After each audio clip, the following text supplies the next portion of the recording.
All right. This is George Washington's first inaugural address, and I'll remind you guys that all he wanted to do was go and retire, go to the farm, and patch up his wounds and die there, basically. But his country needed him, and so here's what he said upon addressing the Senate. First inaugural address, April 30th, 1789. George Washington.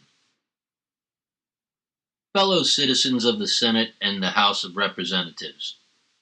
Among the vicissitudes incident to life, no event could have filled me with greater anxieties than that of which the notification was transmitted by your order and received on the 14th day of the present month.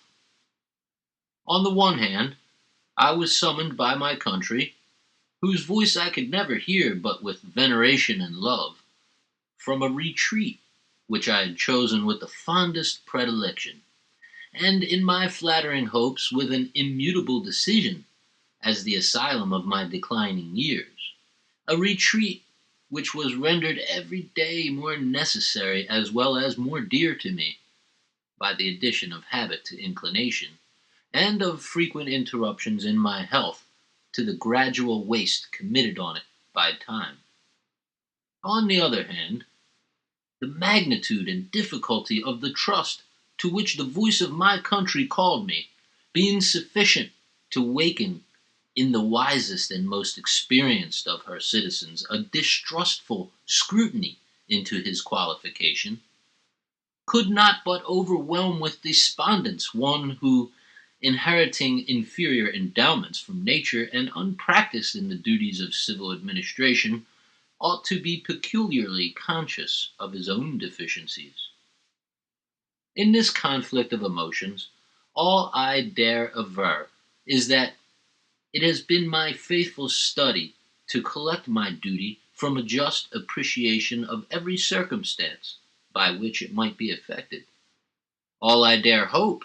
is that if in executing this task I have been too much swayed by a grateful remembrance of former instances, or by an affectionate sensibility to this transcendent proof of the confidence of my fellow citizens, and have thence too little consulted my incapacity as well as disinclination for the weighty and untried cares before me, my error will be palliated by the motives which misled me, and its consequences be judged by my country with some share of the partiality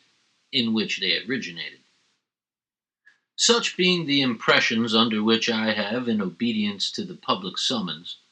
repaired to the present station, it would be peculiarly improper to omit in this first official act my fervent supplications to that Almighty Being who rules over the universe, who presides in the councils of nations, and whose providential aids can supply every human defect, that his benediction may consecrate to the liberties and happiness of the people of the United States a government instituted by themselves for these essential purposes, and may enable every instrument employed in its administration to execute with success the functions allotted to his charge. In tendering this homage to the great author of every public and private good, I assure myself that it expresses your sentiments not less than my own, nor those of my fellow citizens at large less than either. No people can be bound to acknowledge and adore the invisible hand which conducts the affairs of men more than the people of the United States. Every step by which they have advanced to the character of an independent nation seems to have been distinguished by some token of providential agency. And in the important revolution just accomplished in the system of their united government,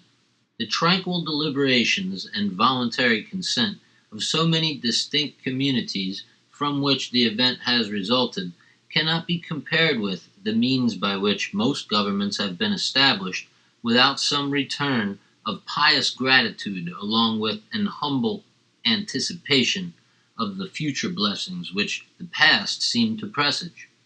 These reflections, arising out of the present crisis, have forced themselves too strongly on my mind to be suppressed. You will join with me, I trust, in thinking that there are none under the influence of which the proceedings of a new and free government can more auspiciously commence. By the article establishing the executive department, it is made the duty of the President, quote, to recommend to your consideration such measures as he shall judge necessary and expedient, unquote. The circumstances under which I now meet you will acquit me from entertaining into that subject farther than to refer to the great constitutional charter under which you are assembled, and which, in defining your powers, designates the objects to which your attention is to be given.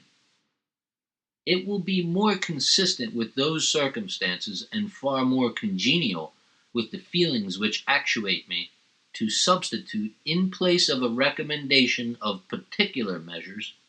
the tribute that is due to the talents, the rectitude, and the patriotism which adorn the characters selected to devise and adopt them. In these honorable qualifications, I behold the surest pledges that as on one side, no local prejudices or attachments, no separate views, no party animosities will misdirect the comprehensive and equal eye which ought to watch over this great assemblage of communities and interests. So, on another, that the foundations of our national policy will be laid in the pure and immutable principles of private morality, and the preeminence of a free government be exemplified by all the attributes which can win the affections of its citizens and command the respect of the world. I dwell on this prospect with every satisfaction which an ardent love for my country can inspire, since there is no truth more thoroughly established than that there exists in the economy and course of nature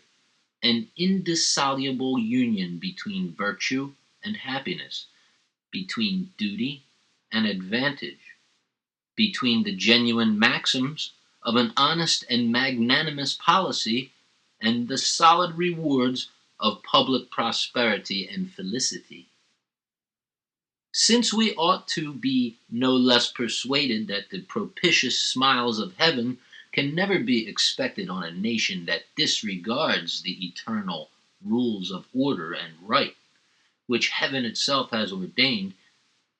and since the preservation of the sacred fire of liberty and the destiny of the republican model of government are justly considered as deeply, perhaps as finally staked, on the experiment entrusted to the hands of the American people.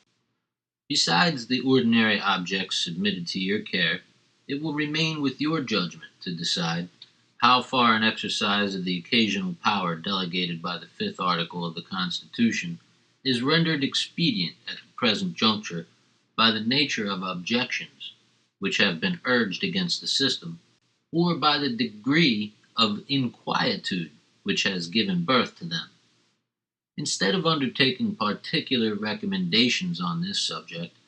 in which I would be guided by no lights derived from official opportunities, I shall again give way to my entire confidence in your discernment and pursuit of the public good. For I assure myself that whilst you carefully avoid every alteration which might endanger the benefits of an united and effective government,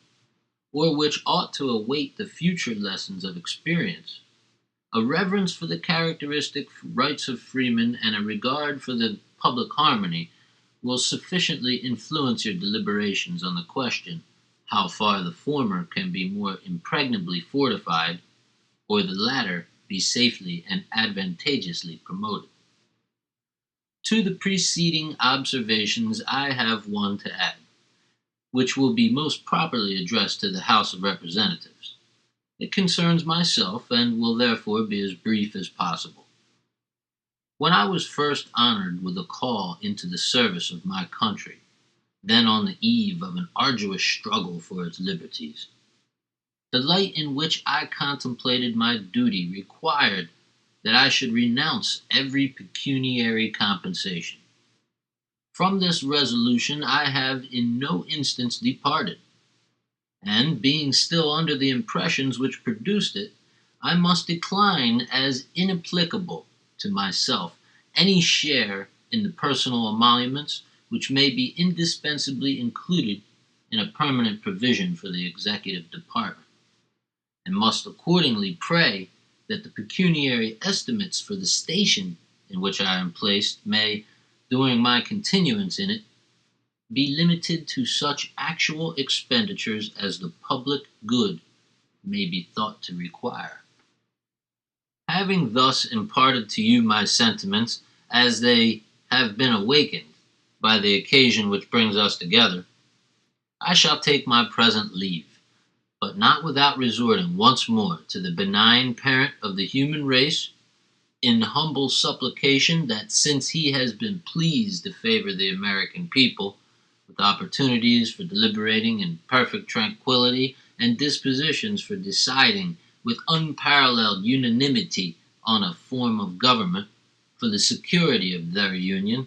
and the advancement of their happiness, so his divine blessing may be equally conspicuous in the enlarged views, the temperate consultations, and the wise measures on which the success of this government must depend.